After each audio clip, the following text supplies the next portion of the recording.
Tippy time my damies, Top Cat here and welcome back to the channel. This season we saw a new archetype of Sidearm. The only current model is acquired from the Warlord's Ruined Dungeon. It's called the Indebted Kindness and its intrinsic trait is Rocket Assisted Frame. The Sidearm fires self-propelled rocket ammunition. These projectiles explode on impact for high damage. Rockets aside, this is a special weapon. Being a projectile, there is a certain amount of travel time that we need to account for, so if you're in a strafe duel, you might require to lead the target.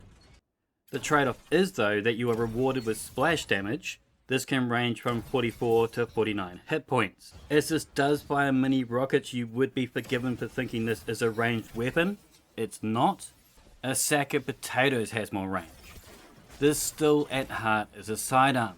At its lowest range, it hits damage drop-off at 12 meters at hipfire and 14.4 meters whilst ADS. And max range, it jumps a meager 0.8 meters at hipfire and ADS it goes to 15.36 meters. This is according to third-party apps though. In my test, I managed to still hit crits at 18 meters. The velocity stat is the key asset you want to focus on. Linear compensator, quick launch, smart drift control and hard launch all offer velocity bumps.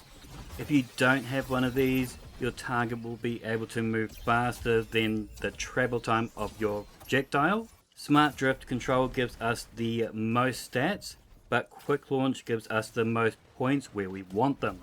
Our mag column is split between standard mag options and a few rocket mag options. High velocity rounds are the standout favorite in this column, giving us an additional 10 velocity.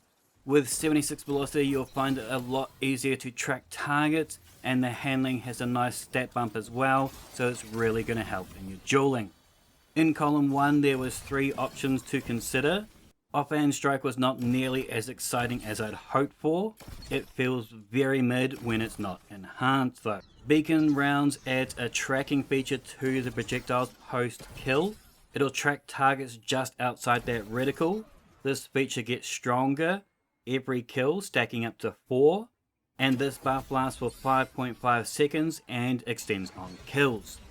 However, Impulse Amplifier I believe could be the better option, as it'll make it easier to get that first kill. This adds 35 velocity to that projectile to hit that max level of 100. But if you already had that velocity masterwork, 86 velocity is more than sufficient, so either beacon or impulse will work. In column 2, Adagio is our best option. After deleting a target with this weapon, this fires 20% slower, but stronger.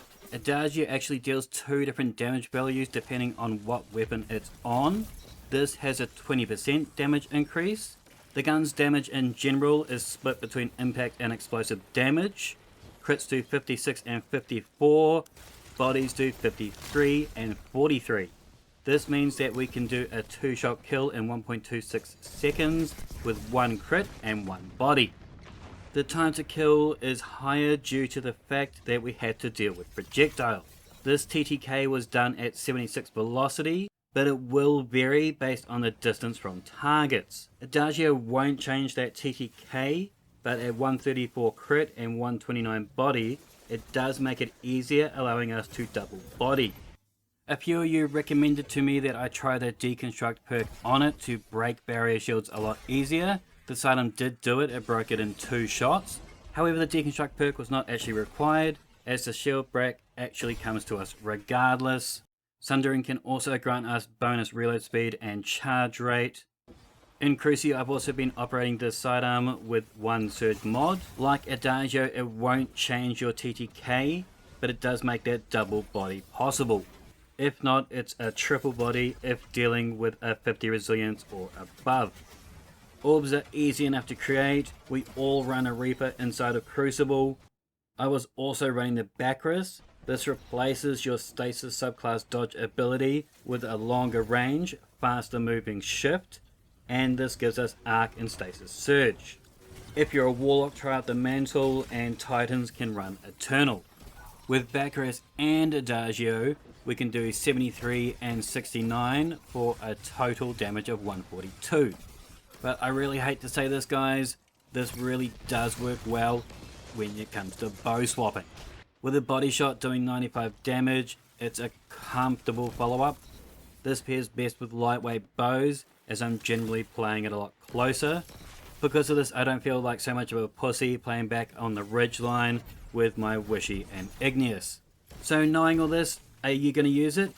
It's niche for sure, but I'm not sure it offers us much more killing potential than a regular sidearm.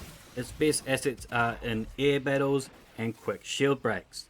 This sidearm is also unique compared to our shotguns, fusions and snipers, as they'll only net you 2 kills with the 2 rounds that they have. The sidearm has 6, so it can net you 3 kills. Let me know your thoughts in the comments down below. A like is always appreciated. Make sure to sub if you're new for more weekly content. And until next time, tippy tie my damies, what a tie.